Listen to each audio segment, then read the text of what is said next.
Beautiful day for a walk, and what's on my mind is we have taught people how not to learn. It's just so frustrating. By the time I left being a professor, I was embarrassed to be connected at all to the educational field in any way. Here's what I see happening in terms of learning. Here's what we were taught to do by the end of my professor work. You set up a lesson plan. You tell people exactly what they're going to learn. You're going to tell them what the measurable outcome is. In other words, here's what you need to be able to do to prove that I taught you the lesson I need to teach you. And then I'm going to tell you step by step how you're going to learn. This sounds pretty good, right? Well, here's the deal. Everybody learns differently. The steps are not the same for everybody. When you learn, you make mistakes. That is the whole point of learning. The whole point of learning is not just to learn the material, but also to learn how you learned. How you learn to fix a car will be different than how you learn math. The learning outcome also means that if you don't learn exactly what I need you to learn, the way I teach you to learn, and in the time allotted to learn, you're a failure. You get a D or an F or a C. So frustrating, because what I would see in college is some students learned a certain way. Reading, writing, and arithmetic basically is what we teach even in college these days. So those students, while daydreaming and scratching their head, could get an A, whereas somebody else coming in from another perspective, maybe they're very creative, maybe another culture, maybe a different age group, so many different things that make up diversity, would work super hard. And the work they did was A+ work from where they started to where they ended up. But because they didn't meet the criteria of the learning outcome, their work is deemed a C. Whereas the person who gets an A barely made any effort at all. They already knew the subject. So do we grade on the fact that you met criteria, or do we grade on the fact that the person actually worked their ass off and learned something? In addition to this, we have what's called, my dog is, hear that? She found a bunny. That's her come and hunt with me wolfie cry, even though she's like a 10-pound dog. So we have a hidden curriculum. We know this as educators, which is, here's the subject matter, but what else are you learning in a learning situation? You're learning how you study. You're learning how to keep focus. You're learning how to heal your anxiety. You're learning how to get along with different kinds of professors or teachers. You're learning about what you already know. You're learning what you don't know. You're learning about self-esteem. There's all this other stuff that you're learning that's vitally important, because we know learning is holistic. You don't just learn math. You learn a lot of other things while you're learning math. You don't just learn literature. The biggest part about this to me is that you learn to people please. You have to do what the professors or teachers say in the way they say it. And if you make a mistake, your grade suffers, or attitude towards you suffer, like, oh, Johnny always needs to write it a second time. So what? Maybe Johnny is so smart, he has trouble narrowing down a subject field. I found this also, by the way, in workshops, new agey stuff, cool workshop stuff. It's so much energy is put out towards if you take this workshop, you'll have more peace, or you'll have an orgasm, or you will be healed of your past trauma with your mother. So if you're not, now there's shame and embarrassment, and the implied solution or answer is, you didn't do it right. Maybe you need another workshop. Or, well, you tried, but not so good. What if you went into a learning situation and said, here's what we're going to work on, and let's find out what you learn. And when you do that, I used to do that in my classrooms, and I do it in all my meditation classes and sessions, and all my workshops, really, which is, what did you learn? Sometimes people learn stuff that had nothing to do with the workshop agenda, because learning is holistic. Just like, for example, if you work on a body, a really good, say, osteopath who does myofascial release, you say, my ankle's out. Where do they work on you? Your hip. And you're like, why? And they go, well, that's where this started. But on somebody else, it might have started at their knee. Somebody else, it might have started at the cranium. And where it got hung up was the ankle. If you're with a textbook type doctor, they're going to follow what the book says. If you're with an intuitive doctor, they check out the situation to see, where did it start? Because it's so different on each person. Where do those doctors learn how to do that? We have to have learning situations that say, here's methods you can use to figure out stuff. So now we teach people to problem solve, and I'm walking uphill. I'm panting again.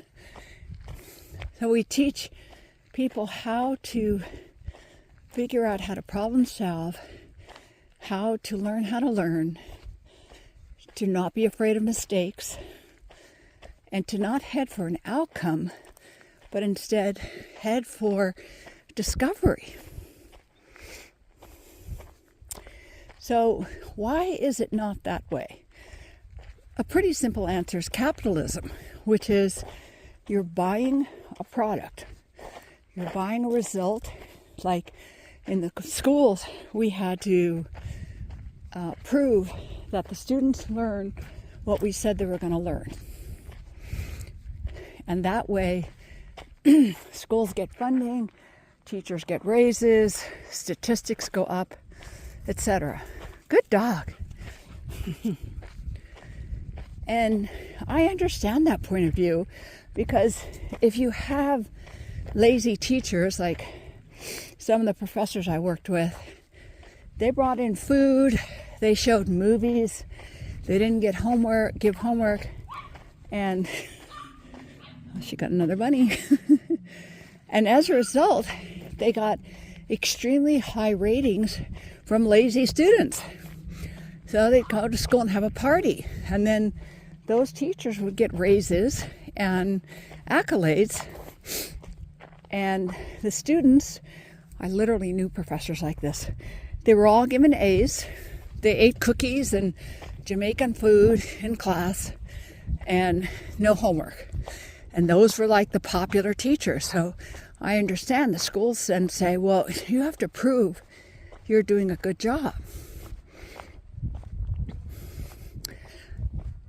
So if you create a learning situation where you ask the person, what did you learn? Like, here's what we're working on. There is no outcome. What did you learn? What did you get out of this? Because here's the other thing. Sometimes people, they don't get it. They don't get it. They don't get it. And then all of a sudden they get it. What happened? To this day, I cannot tell you. I mean, I've seen this happen with adult education, teaching long division. and someone going, I don't get it, I don't get it, I don't get it. And we're going over it and over it every day for like 2 weeks. And then one day, that student came in, really smart person, and went, I get it, I get it. And she ran up to the whiteboard and did a big long division problem. And I was like, what the hell just happened? And she goes, I don't know. Something snapped in my brain, and I totally understand long division now. And now I can go after my accountant, who I think's been stealing money from me. And I got to tell you, to this day, I've been running workshops on and off since I was 17. I'm 73 now. To this day, I cannot tell you how people learn. As far as I'm concerned, it's magic. And in my meditation classes, I hear the same thing. People say, I just got this. You talked about it 2 years ago. I had no idea what you're talking about. I was trying to get it, but I don't know. And now I completely understand what you were saying. Learning is magic. It's like your self-esteem has to drop away. Maybe you have to grow new dendrites and neurons have to connect. Maybe the voice in your head that said, you're so stupid, you can't do math, has to finally calm down. But people don't learn evenly. So you can't have a lesson plan that goes, first you're going to learn this, and you're going to learn it this way. Then you're going to learn this, and you're going to learn it this way. So I don't have an answer, by the way, because if you have lazy teachers, you need to push them to have a lesson plan and outcomes or something. And yet, that is the worst way to teach. So what I have seen of people coming out of our educational system, unless they go to a great school or they have great homeschooling, is people sit there and, like baby birds, open their mouth and expect to be spoon-fed information or spoon-fed methodology, like here's how you solve the problem, and then they spit it out. The problem with this is nobody learns to take risks. Nobody learns to struggle in a healthy way, healthy stress. Nobody learns their own way of learning. Nobody learns to live with failure. Nobody learns to get excited about discovery. And everybody learns that you get punished somehow. You don't get the raise, you don't get the promotion, you don't get the grade if you don't follow the program. And this is producing stupid, fearful, anxious people. It's horrible. And I see this in New Age workshops. Like, here's the formula to have this experience that I want you to have in this workshop so that I can prove that you got your money's worth. And if you don't have that experience, some of the workshop leaders are tolerant. Instead of going, wow, this is amazing. You didn't do any of that. Like, you did something completely different. What was that? What did you learn? How did that feel? So sometimes people learn something completely different than what the exercise is supposed to teach them. That happened to me at a horse workshop where I learned this huge lesson because, God, the wind is really blowing. Okay, I'm back. The wind is blowing. So I was at a horse workshop and I completely checked out. And what did I check out from was they were trying to tell me what to do. And I got so invested in doing it right. Plus, I had no idea what I was supposed to learn. So I just regressed to, I don't even know what age, where I just stood there trying to stupidly second guess what did they want and what was I supposed to do to be a good girl. Okay, I'm 72 years old doing this. Ridiculous. And the evaluation afterwards was, what were you doing? We don't understand what you did. What the hell was that? Yeah, that was like, ugh. And the vibe was, I'm going back now. Come on, pups. Hoshi. The vibe was, what's wrong with you? You did everything wrong. And there was no discussion about what I was learning. And I was completely shamed. Probably not by the people, more by myself, but shamed because nobody said, well, what did you learn? Like, what was that behavior? What was going on? And when I finally figured out why I did what I did, it was like the best lesson of the workshop. But I didn't get to tell anybody about it because it was sort of this embarrassing moment of, well, she doesn't know what the hell she's doing. And, you know, she's at this workshop and supposedly, you know, she does spirit. Video keeps crapping out, sorry. So there was kind of this, you know, embarrassment, like, here's this person supposedly does this spiritual work and she's, you know, just didn't do the exercise right. And we don't know what the hell she did. Oh, Pia, you got something in your paw? Hold on. And, you know, we're just all so embarrassed for her. So when I did figure it out, I didn't even have anybody to share it with. And also everybody in the workshop kind of moved away from me like, oh, she doesn't get it. And I just thought, wow, this is even in the New Age, spiritual, horse learning, you know, all the cool stuff, community is do it right and follow the program and get the lesson that we want you to get. But I got a completely different lesson and it was really valuable. So there was no joy of discovery. There was no question of, well, what the hell did you learn? Because you obviously didn't learn what I wanted you to learn, which is fine.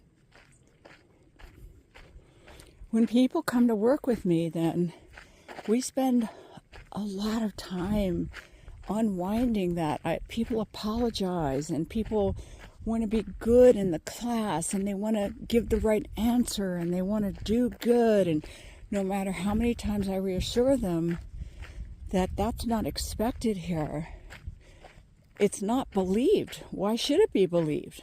You know, the whole culture has taught them something different, which is open your mouth, get spoon-fed, and say back what you're supposed to say.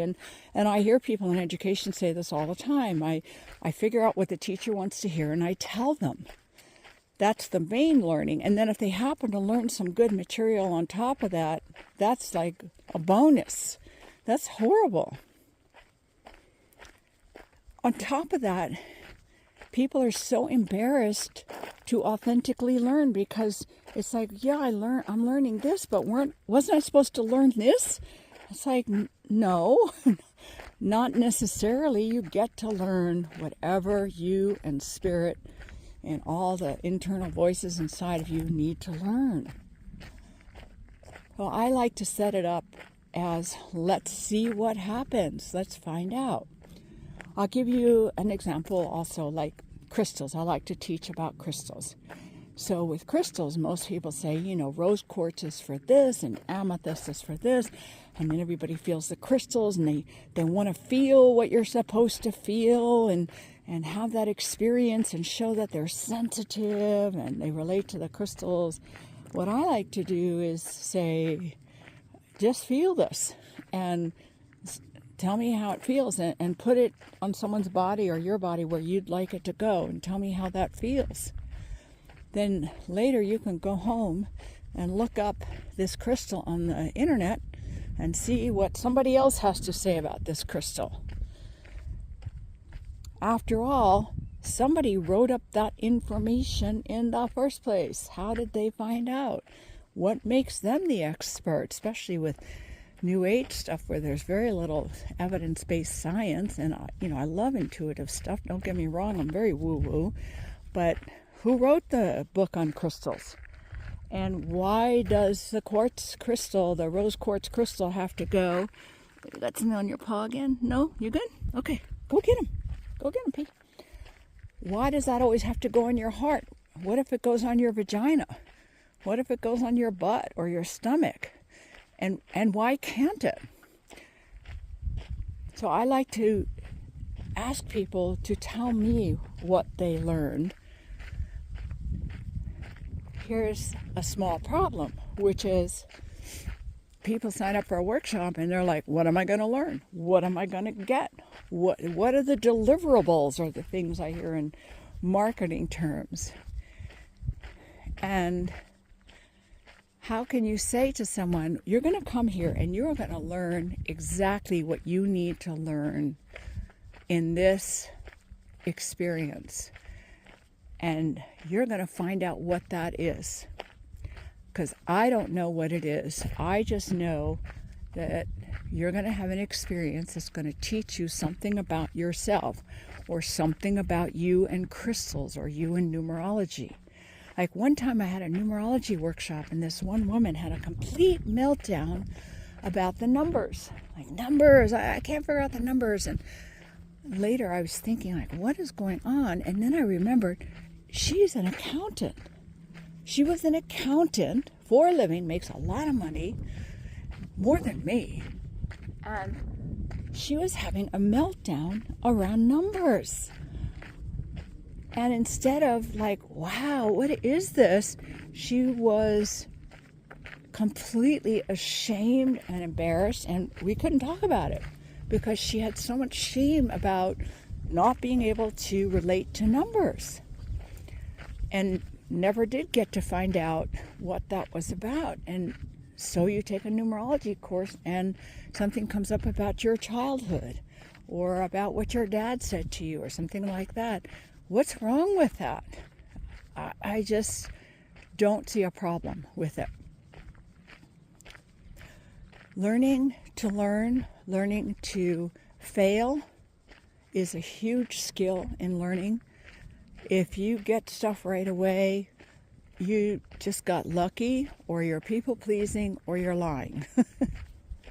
Or you just happen to match the learning style of the person teaching, and perhaps the subject matter fits you. And that's just kind of lucky also. But getting the courage and the vulnerability and the resilience and the flexibility to go, I took an English class, and what I learned was that my parents spoke in a very chaotic fashion, and that reflects in my writing, that I write kind of very disjointed. And actually, that's okay. I like it for poetry, but it's not good for business writing.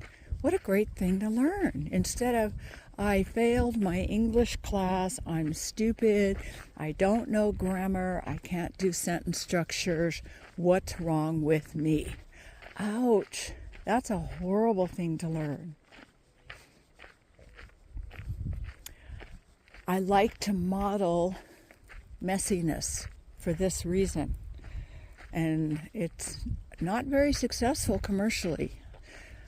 But I'm not interested in commercial success. I'm interested in authentic human growth, human potential, spiritual connection. And anything human and anything spiritual tends to be pretty messy, because there's a kind of a flow that you have to go with. And it's kind of like nature. Like, when I'm walking here, it's not groomed. It's messy. I love it. It's always changing. I pity the marketer who's working with me in some way, because her job is to help me revise my business because of the conservative area I'm in. It has finally taken a nosedive with the new regime that has come into our government. I am more hated than ever locally. And she's, oh, there's that bunny cry. There she goes.